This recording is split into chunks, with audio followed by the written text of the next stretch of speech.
싸움터에서 100만인을 이기기보다 자기 자신을 이긴 사람이 정말 위대한 사람이다. 비록 100년을 살더라도 간사하고 방종하게 사는 것은 계율을 지키고 자신을 성찰하며 사는 하루보다 못하다. 100년 동안을 무지와 방종 속에 산 사람은 지혜 있고 자신을 성찰하며 하루를 사는 사람보다 못하다. 게으르고 약하게 사는 100년보다는 부지런히 노력하며 사는 하루가 낫다. 열반의 경지를 모르고 사는 100년보다는 열반의 경지를 알고 사는 하루가 낫다. 선한 일에 대해서는 서둘러야 한다. 그리고 악한 일은 멀리하라. 선한 일을 하는데 게으르면 그의 마음은 악한 일을 즐기게 된다. 사람이 죄를 지었으면 다시는 짓지 않도록 조심해야 한다. 죄 짓는 일에 마음을 두지 마라. 슬픔은 악행의 쌓임에서 오는 것이니라. 사람이 선한 일을 했으면 늘 그렇게 하도록 하라. 선한 일에 마음을 두라. 기쁨은 선한 일의 쌓임에서 오는 것이니라. 악의 열매가 맺기까지는 악한 자도 행복을 맛볼 수 있다. 그러나 악행의 열매가 익었을 때 악한 자는 불행을 맛본다. 선의 열매가 맺기까지는 선한 자도 불행을 맛볼 수 있다. 그러나 선행의 열매가 맺었을 때 선한 자는 행복을 맛본다. 그것은 내게 가까이 오지 않을 것이다 라고 악을 가볍게 여기지 마라. 방울물이 고여서 항아리를 채우나니 조그만 악이라도 쌓이고 쌓이면 어리석은 사람은 악으로 가득 찬다. 그것은 내게 가까이 오지 않을 것이다 라고.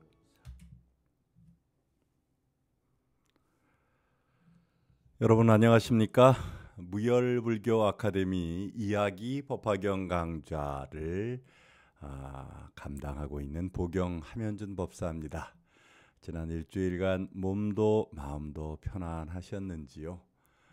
오늘도 시간 일정이 여의치 않아서 평소와 달리 생방송으로 진행하지 못하고 녹화 방송으로 진행할 수밖에 없다는 점을 좀 널리 양해해 주시기 바랍니다. 이번 주부터 육해공군 군승수련회가 진행이 되다 보니까 제가 선임 군승으로서 맡은 바 감당해야 될 몫과 역할이 있다 보니 저녁 시간을 따로 내어서 방송 강의를 진행할 여력이 좀 남아있질 못하게 될 것 같습니다. 그래서 하루 전인 오늘 월요일 저녁에 미리 방송을 좀 녹화하고 그리고 화요일 날 같은 시간 7시 30분에 송출되고 있다는 점 널리 양해해 주시기를 바랍니다. 자, 그럼 오늘도 부처님의 가르침을 통해서 우리의 나아갈 바를 살펴보도록 하겠습니다. 먼저 불법승 3보에 귀의하는 삼기의례 봉행하겠습니다. 거룩한 부처님께 돌아가 의지하겠습니다. 거룩한 가르침에 돌아가 의지하겠습니다. 청정한 성가에 돌아가 의지하겠습니다. 자, 여러분, 요즘은 아침 저녁으로 많이 날이 서늘해졌죠. 비가 몇 번 온 연후에 본격적으로 가을이 시작되고 있구나라고 느끼게 되는 때가 요즘인 것 같습니다. 흔히들 가을 그러면 독소의 계절, 사색의 계절 혹은 결실의 계절이다라는 말들을 많이 하는데요. 여러분들에게 있어서 이 가을은 어떤 의미로 다가오고 있는지 모르겠습니다.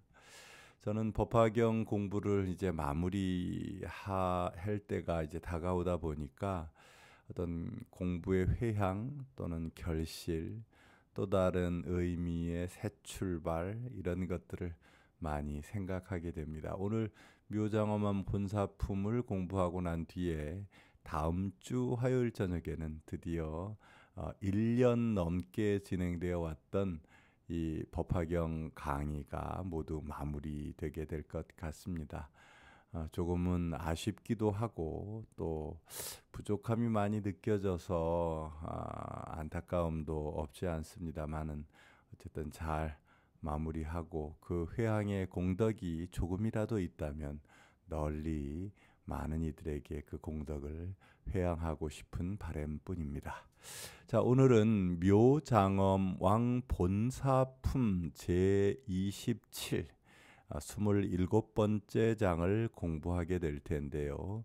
묘장엄 왕이라는 분의 본사, 즉 전생에 대한 이야기를 말씀드리게 될 겁니다. 어떤 삶을 전생에 살았었는지. 뭐 법화경뿐만 아니라 많은 경전에서는 전생에 관련된 다양한 이야기들을 전하고 있는데요. 가장 제가 종종 즐겨 쓰는 비유는, 만약 전생이 어떠했는지 궁금하다면 금생의 지금 너의 모습을 살피는 것이 중요하다. 지금 금생의 너의 모습은 바로 전생의 너의 모습의 거울이 된다라는 가르침입니다. 내가 전생에 어떠한 모습으로 어떠한 삶을 살았는가에 따라서, 어떠한 업을 지으며 지내왔는가에 따라서 오늘 지금 이 금생의 삶이 결정되어진다라고 하는 불교의 가르침은 새삼 선인 선과요, 악인 악과, 인과 응보의 업보를 강조하는 부처님의 가르침을 무겁게 받아들이게 합니다. 묘장엄왕은 어떤 전생, 어떤 본사를 가지고 있었는지 같이 한번 살펴보도록 하겠습니다. 묘장엄왕 본사품 제27. 그때 부처님께서 대중들에게 이르셨다. 옛날 한량없고 끝이 없는 불가사의 아승직업 전에 부처님이 한 분 계셨으니 이름은 울뢰음 수왕화지열의 응공정변지요. 그 나라 이름은 광명장엄이며 겁의 이름은 희견이었느니라. 그 부처님 계실 때 한 왕이 있었으니 이름이 묘장엄이요, 부인의 이름은 정덕이며 아들 둘의 이름은 각각 정장과 정안이었느니라. 이 두 아들은 큰 신통력과 복덕과 지혜를 겸비하고 있었으니 오래도록 보살이 행하는 도인 보시바라밀, 지게바라밀, 인욕바라밀, 정진바라밀, 선정바라밀, 반야바라밀, 그리고 방편바라밀. 여기서 지금 이제 육바라밀에 추가해서 보시, 지게, 인욕, 정진, 선정, 지혜까지가 육바라밀인데, 거기에 하나를 더 추가한 방편바라밀까지를 포함해서 7바라밀을 이야기하고 있습니다. 흔히들 보살, 상구보리, 하화중생하는 보살이 실천해야 할 6가지 중요한 정진의 덕목을 강조할 때 육바라밀 이야기를 하는데, 이 법화경 묘장엄왕 본사품에서는 방편바라밀까지를 이야기하고 있는데 어떤 내용인지 한번 볼까요? 방편바라밀과 자, 비, 희, 사, 사무량심이지요. 4가지 커다란 마음, 크게 사랑하고 크게 가엾이 여기며 또 크게 기뻐하고 또 크게 버리고 베풀고 나누는 마음, 또는 37 품조도법 등을 닦아 명료하게 통달하였다. 이 37품 조도법은 37조도품이라고도 부르거든요.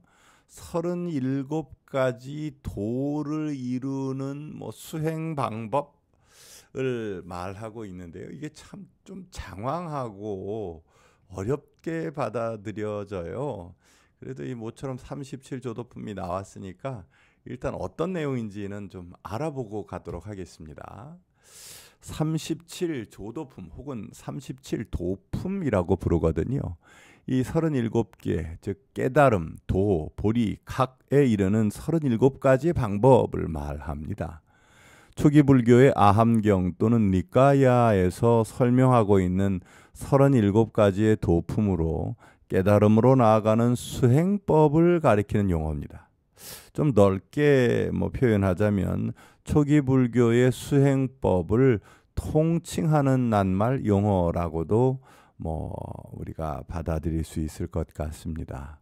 그 내용이 조금 어렵고 방대한데요.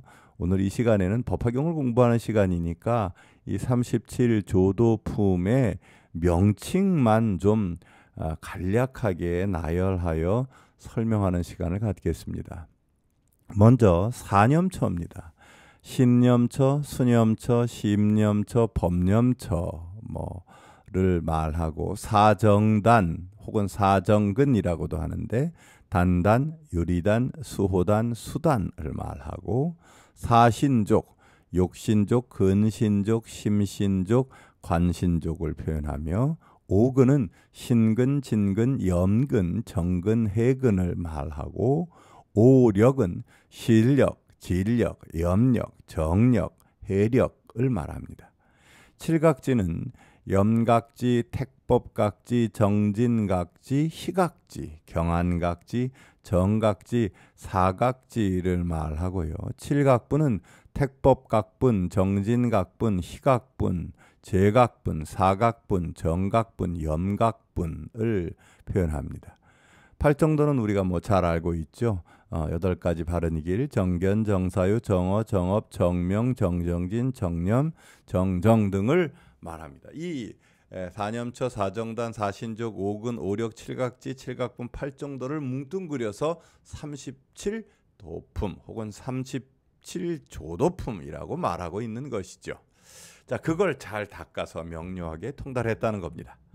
또 보살의 정삼매와 일성수삼매, 정광삼매, 정색삼매, 정조명삼매, 장장엄삼매, 대위덕장삼매 등을 얻었고 이러한 삼매들을 막힘없이 명료하게 통달하였느니라. 울레음 수왕화지불은 묘장엄왕을 인도함과 동시에 중생들을 불쌍히 여겨 법화경을 설하셨고 그때 정장과 정아는 어머니에게로 가서 합장하고 청했느니라. 어머니시여 울레음 수왕화지불이 계신 곳에 가십시오. 저희들도 어머니와 함께 가서 친히 뵙고 공양 예배코자 하옵니다. 왜냐하면 이 부처님께서 모든 천인과 인간들을 위해 지금 법화경을 설하고 계시기 때문입니다. 반드시 가셔서 듣고 믿으심이 좋을 듯합니다. 이에 어머니는 아들들에게 말했느니라. 외도를 믿는 너희 아버지는 지금 바라문의 가르침에 깊이 매료되어 계신다. 우선 아버님께 가서 말씀드리고 모시고 가는 것이 좋을 것 같구나. 정장과 정아는 합장하고 어머니에게 물었느니라. 저희는 법왕의 아들인데 어찌하여 삿된 가르침을 믿는 집안에 태어났습니까? 그러니 너희는 아버님을 생각해서라도 반드시 신통 변화를 나타내어야 한다. 만일 내 아버지가 보시면 반드시 마음이 청정해져서 우리가 부처님 계신 곳으로 가는 것을 허락하실 것이다. 이리하여 두 아들은 아버지를 위해 7다라수 높이의 허공으로 솟아올라 여러 가지 신통 변화를 나타내되 허공에서 걷거나 머물거나 앉거나 눕는 등의 갖가지 모습을 보였느니라.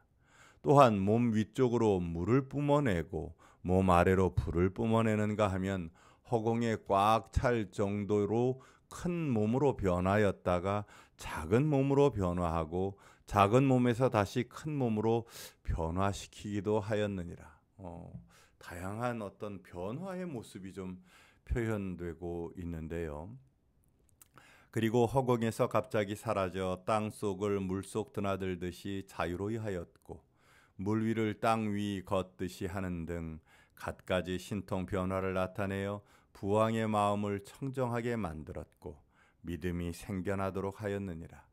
이때 아버지는 일찍이 보지 못하였던 아들들의 신통력을 보고 크게 기뻐하면서 아들을 향해 합장하고 물었느니라. 너희들의 스승은 누구냐? 너희는 누구의 제자냐? 대왕이시여, 지금 칠보로 된 보리수 아래의 법좌에 앉아 천인과 인간들을 위해 법화경을 널리 설하고 계시는 울레움 수왕화지불이 저희의 스승이며 저희는 그분의 제자입니다. 네, 지금 너희들의 스승이 뵙고 싶구나. 다양한 모습을 나타내고 있네요.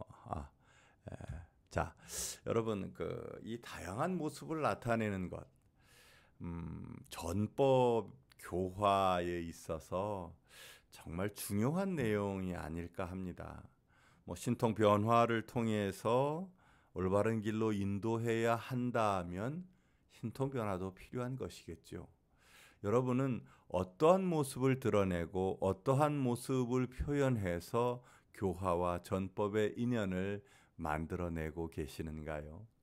내가 맑고 향기롭고 따뜻하고 지혜롭고 원만하다면 능히 지금 여러분들의 모습을 본 주변의 인연들이 따라서 보다 지혜롭고 자비로운 모습으로 변화되어 가지 않을까요?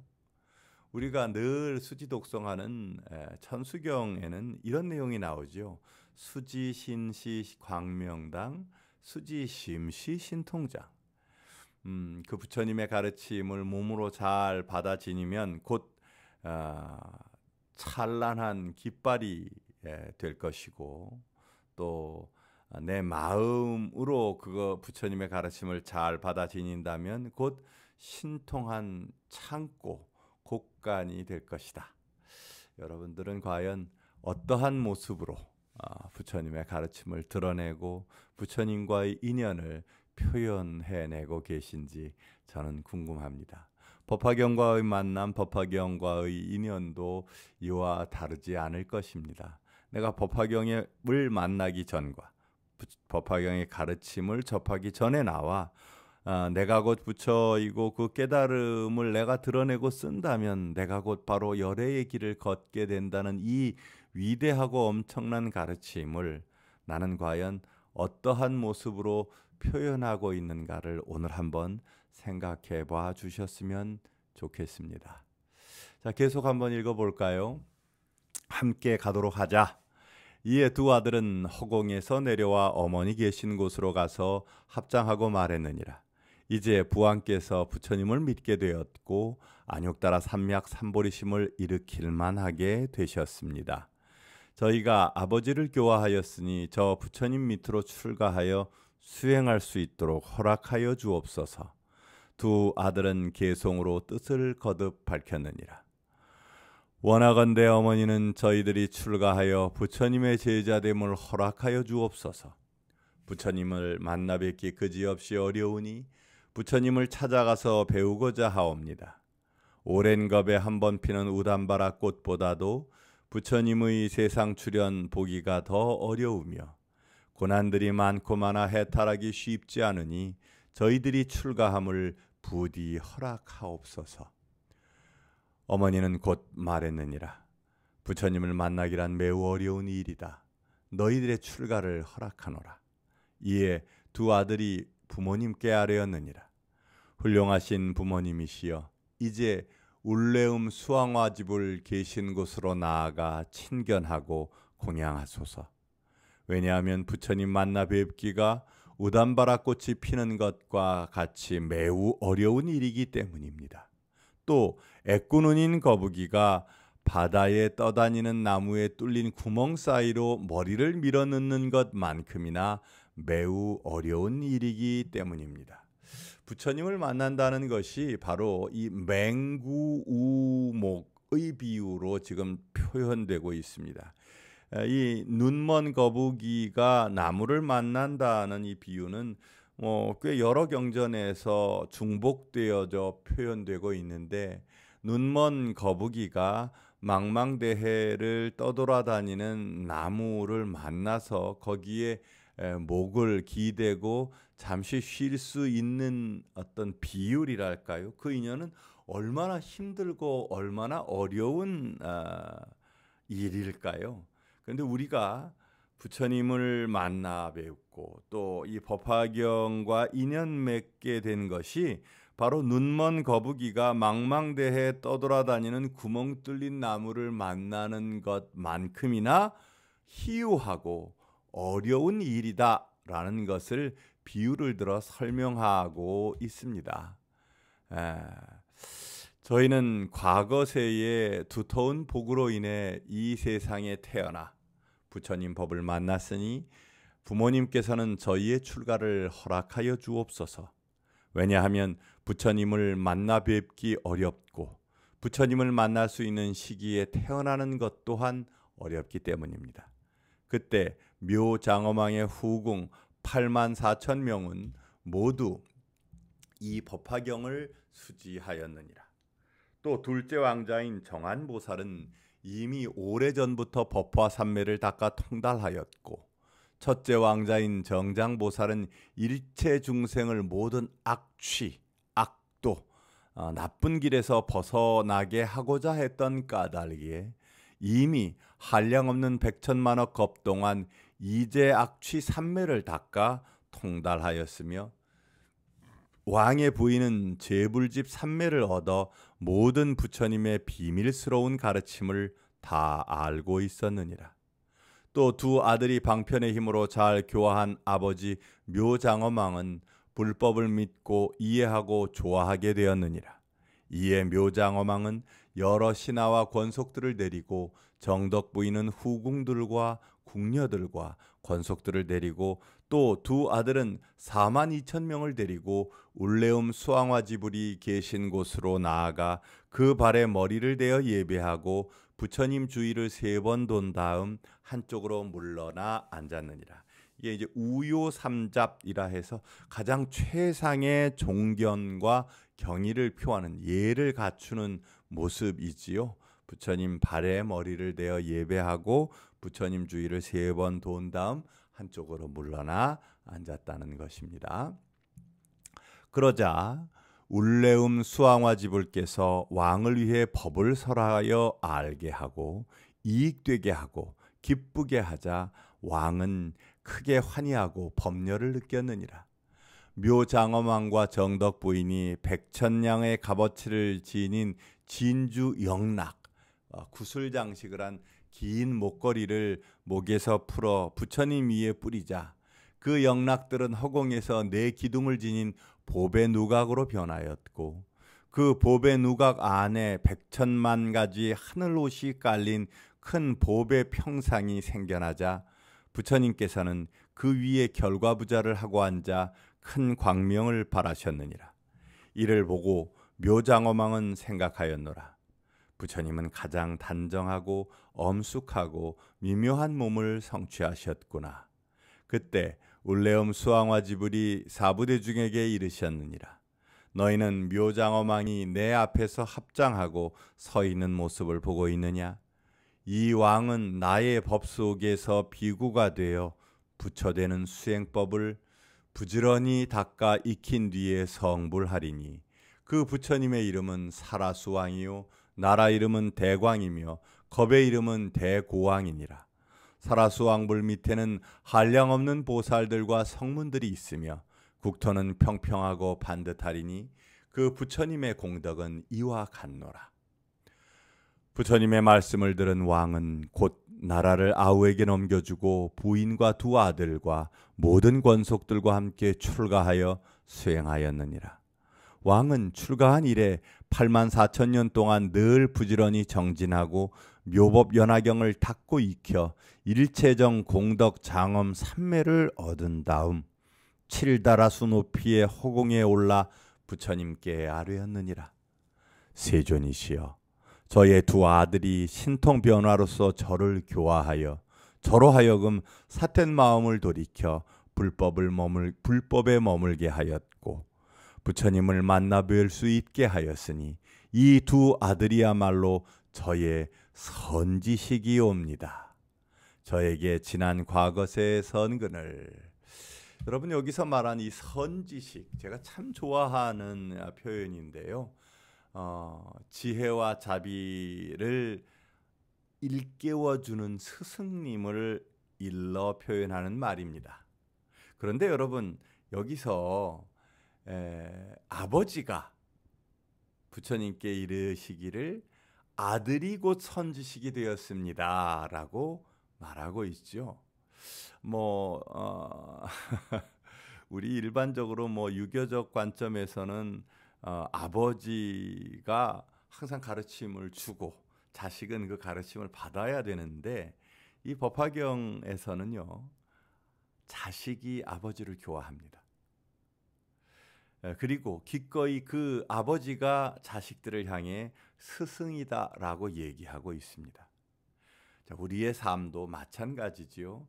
아랫사람에게 배울 수 있는 것은 용기가 필요합니다. 그러나 위아래는 진리의 입장에서 보면 아무것도 아닌 것입니다.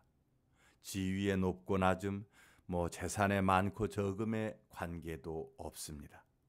내가 보다 지혜롭고 보다 자비로운 삶을 살아나갈 수 있게 하기 위하여 올바른 진리의 길을 일러주는 분이라면 기꺼이 그는 선지식이라 할 수 있을 것입니다. 이 선지식은 꼭 스님들에게만 국한되어져 쓰여지는 표현이 아닙니다. 물론 올바른 길을 일러주시는 스님들께 가장 많이 쓰이고 있기는 하지만 우리들 주변에도 얼마든지 눈 밝은 이에게는 많은 선지식이 드러나고 나타나고 만나질 수 있을 거라고 저는 생각합니다. 여러분들 주변에도 선지식이 있으신가요? 아직 선지식을 발견하지 못하셨다면 내가 눈 감고 내가 등 돌리고 내가 외면하고 있었기 때문에 아직 선지식을 만나지 못하셨던 것은 아닐까요?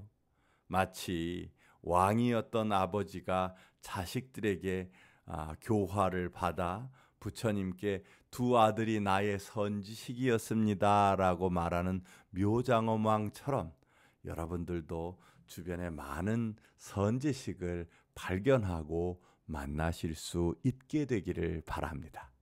자, 다시 한번 읽어볼까요?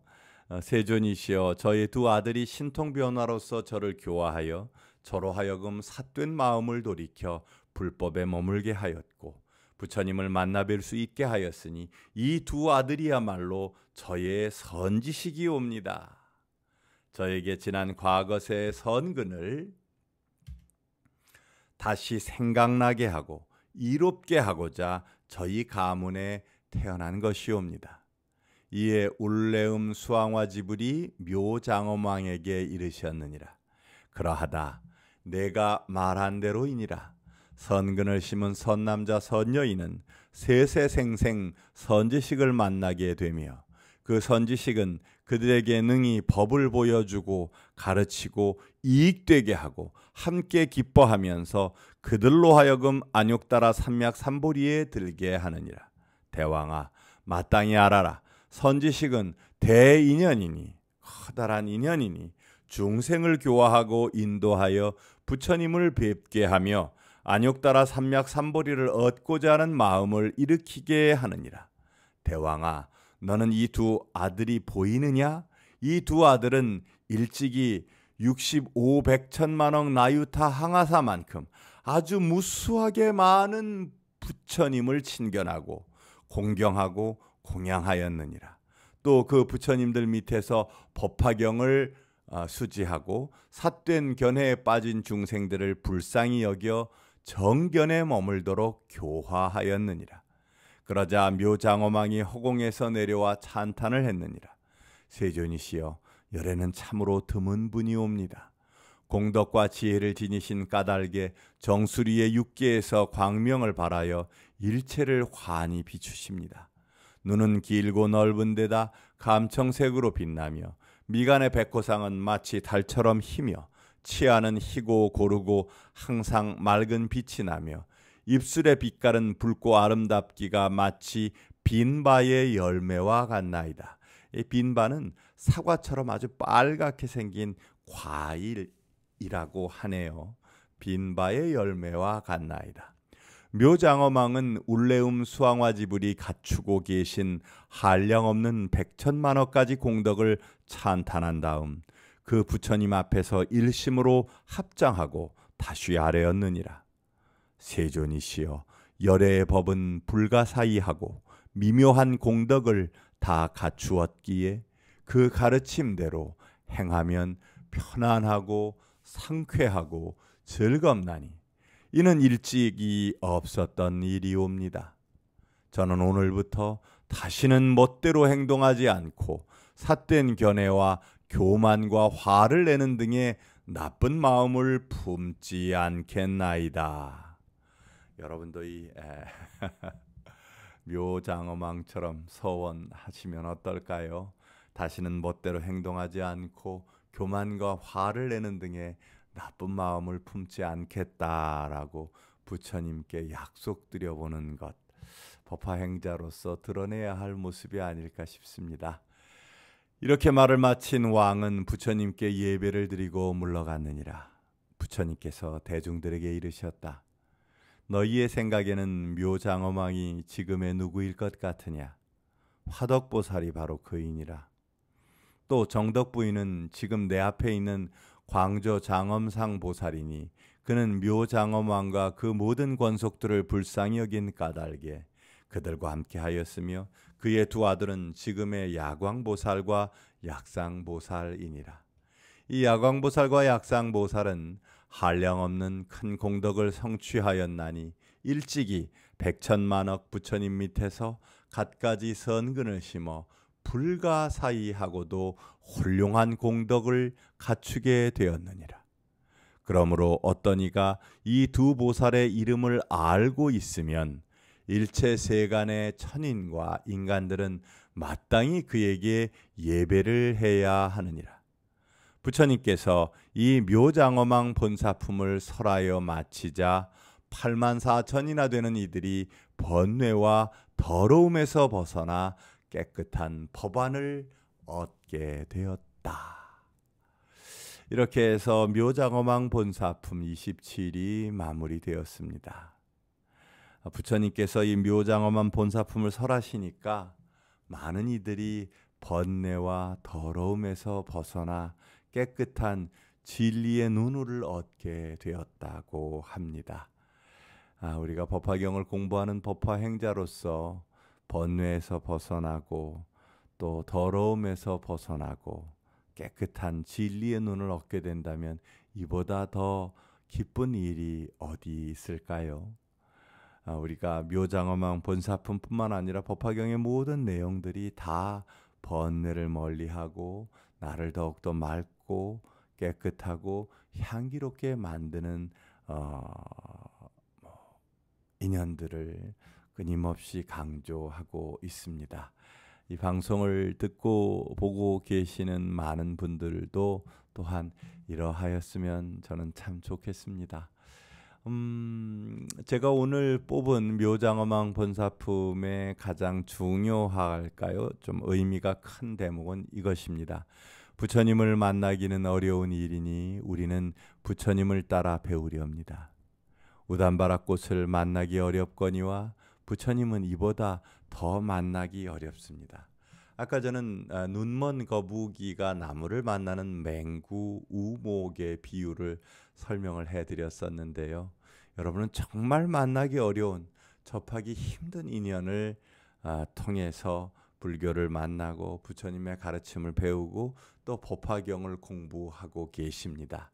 이 고귀하고 정말 만나기 힘든 어려운 인연 속에 가꾸어진 귀하고 소중한 이 인연을 여러분들이 어떻게 가꾸고 어떻게 만들어내느냐에 따라서 여러분의 삶과 여러분의 인생은 분명히 달라질 수 있을 것이다 라고 저는 생각합니다. 자, 오늘 묘장엄황 본사품 뭐 중요하고 또는 뭐 핵심적인 어렵게 느껴지는 교리의 내용은 따로 담겨져 있지는 않습니다. 묘장엄왕이 부처님께 교화되어 그 두 아들로 인해 교화가 되고 인연이 되어서 마침내 부처님을 찬탄하고 지혜 눈을 얻는 내용들인데요. 쭉 한번 공부를 마치시고 난 뒤에 찬찬히 이 경전을 읽어보신다면 느껴지는 느낌 또 맛이 다를 수 있으리라 생각합니다. 자, 오늘 공부는 여기서 갈무리할까 합니다. 이번 주까지만 녹화 방송으로 진행을 하고 다음 주 화요일 저녁 뭐 추석 명절을 바로 앞두고 있을 텐데요. 9월 26일이 되겠네요. 9월 26일 저녁 7시 30분에는 오래간만에 라이브 방송으로 실시간 채팅도 한번 좀 나누면서 진행해 볼까 합니다. 자, 여러분 제법종본래 상자정멸상 불자행도의 내세 득작불 모든 법은 본래 스스로 정멸한 모습이다. 불자가 이것을 이미 알고 실천하고 수행해 나간다면 반드시 다가오는 세상이 부처님이 될 것이다. 법화경의 가르침입니다. 자, 부디 부처님의 지혜와 부처님의 자비와 부처님의 미소가 언제나 여러분과 함께 하시기를 축원하며 오늘 법화경 묘장엄황 본사품 공부 마무리하겠습니다. 감사합니다. 여러분 시청해 주셔서 고맙습니다. 성불하십시오.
유리하다고 교만하지 말고 불리하다고 비굴하지 말라. 자기가 아는 대로 진실만을 말하며 주고받는 말마다 악을 막아 듣는 이에게 편안과 기쁨을 주어라. 무엇을 들었다고 쉽게 행동하지 말고 그것이 사실인지 깊이 생각하여 이치가 명확할 때 과감히 행동하라.